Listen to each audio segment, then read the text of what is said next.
രാജീവ് അങ്കിളിൻ്റെ മൂവിയിലൂടെ ഒരു film ഇൻഡസ്ട്രിയിലേക്ക് debut ചെയ്യാനുള്ളത് എൻ്റെ ഒരു വിധി പോലൊരു സംഭവമാണെന്ന് തോന്നുന്നു.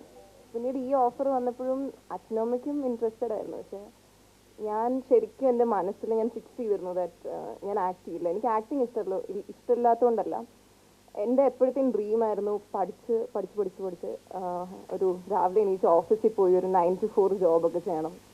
വീട്ടിൽ തിരിച്ച് ഒരു 10 മിനിറ്റ് സംസാരിച്ചു. എനിക്ക് എന്ത് ചെയ്യണമെന്ന് അറിയില്ല. ഞാൻ പറഞ്ഞു IS എന്ന് പറഞ്ഞു. ഞാൻ വന്നപ്പോൾ എല്ലാവരും പറഞ്ഞു ഓക്കെ റെഡി. ഞാൻ റെഡിയോ മേക്കപ്പ് ഇല്ല അതൊന്നും വേണ്ടെന്ന് പറഞ്ഞു. എൻ്റെ ഹാർട്ടൊക്കെ നിന്നു.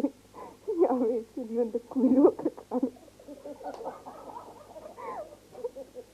ആദ്യത്തെ 2-3 ദിവസം ഞാൻ വീട്ടിൽ പോയി ഭയങ്കര കംപ്ലൈനിങ് ഒക്കെ ആയിരുന്നു.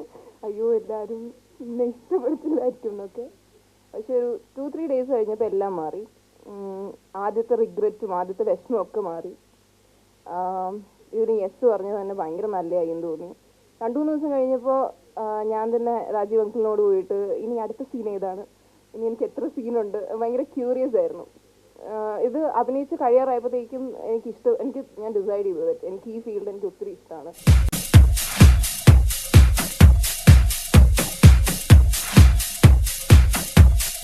ഫഹദ് എപ്പോഴും എന്നോട് പറയായിരുന്നു, ഫറാൻ നീ രാജീവേട്ടൻ്റെ പടം അഭിനയിക്കണമെന്നില്ല, സെറ്റിൽ പോയി ഒരു പടം ചുമ്മാ എന്നെല്ലാം ഒന്ന് കണ്ടു പഠിക്കണം. എനിക്ക് ഇനി ഒരു 100 പടങ്ങൾ രാജീവേട്ടനായിട്ട് ചെയ്യാൻ ആഗ്രഹമുണ്ട്. രാജീവേട്ടൻ പൈസ തന്നെങ്കിലോ കഥ കേട്ടില്ലെങ്കിലോ എനിക്കൊരു കുഴപ്പമില്ല, എനിക്ക് രാജീവേട്ടനായിട്ട് ഒരു 100 പടം ചെയ്യണം എന്നെപ്പോഴും പറയായിരുന്നു. ഇത് രാജീവേട്ടനെ മീറ്റ് ചെയ്യുന്നതിന് മുമ്പ് എനിക്ക് ഭയങ്കര ഒരു എക്സൈറ്റ്മെൻ്റ് ആയിരുന്നു രാജീവേട്ടനെ കാണുന്നതിൽ.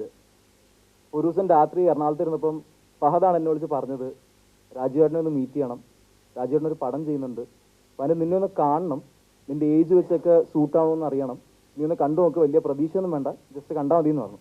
അപ്പോൾ രാജീവേട്ടനെ കണ്ടു. രാജീവേട്ടൻ കഥ പറഞ്ഞു കഴിഞ്ഞ് എന്നോട് പറഞ്ഞു ആലോചിച്ചിട്ട് പറഞ്ഞാൽ മതി എന്ന് പറഞ്ഞു. അപ്പോൾ എനിക്ക് പേടിയായി. അപ്പോൾ ഞാൻ നേരെ ഫഹദിനെയും വാപ്പാനെയും വിളിച്ചു. അപ്പോൾ ഫഹദ് പറഞ്ഞു രാജീവേട്ടനൊരു ഓഡിഷൻ ചോദിച്ചു കൊള്ളാമെങ്കിൽ എടുത്താൽ മതി എന്ന് പറയാൻ പറഞ്ഞു. അപ്പോൾ ഞാൻ അതുപോലെ രാജീവേട്ടനെ വിളിച്ച് പറഞ്ഞു, രാജീവേട്ടൻ എനിക്കൊരു ഓഡിഷൻ തന്ന് രാജീവേട്ടൻ ഇംപ്രസ്ഡ് ആവുകയാണെങ്കിൽ എടുത്താൽ മതി എന്ന് പറഞ്ഞു. അപ്പോൾ രാജീവേട്ടൻ പറഞ്ഞു, ഞാൻ ഫറാനെ അഭിനയിക്കാനായിട്ടല്ല വിളിക്കുന്നത്, ചുമ്മാ അവിടെ പോയി ബിഹേവ് ചെയ്താൽ മതി, ഒരു ആംബിയൻസ് ഞാൻ ഉണ്ടാക്കി തരും, അവിടെ എത്ര നാച്ചുറലായിട്ട് ബിഹേവ് ചെയ്യാവോ അങ്ങനെ ബിഹേവ് ചെയ്താൽ മതി എന്ന് പറഞ്ഞു.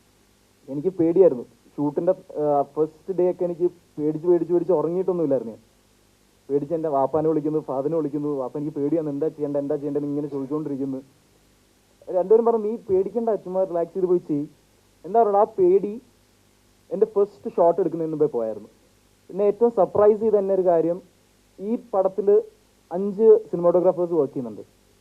ഒരു ഈഗോ ഇല്ല പരസ്പരം, ഒരു പ്രശ്നവും ഇല്ല, ആർക്കും എല്ലാത്തിനും ഓപ്പണാണ്, എന്ത് സജഷൻസ് ഉണ്ടെങ്കിലും ഓപ്പണായിട്ട് പറയാം. രാജീവ് തന്നെ കംഫർട്ടബിൾ ആക്കാനായിട്ട് ഇനിഷ്യൽ ഡേയ്സിൽ ഷോട്ട് എടുക്കുന്ന സമയത്ത് അതിനോട് ആവശ്യമില്ലാത്തവരൊക്കെ ഒന്ന് മാറി നിന്നോ, ഒന്ന് ആ പേടിയൊക്കെ കുറക്കാനായിട്ട് അങ്ങനെ ആൾക്കാരെ മാറ്റി നിർത്തി ഷൂട്ട് ചെയ്യുന്ന നേരത്ത് ഞാനും രാജീവേട്ടനും പപ്പുചേട്ടനും മാത്രമേ കാണുള്ളായിരുന്നു ബേസിക്കലി.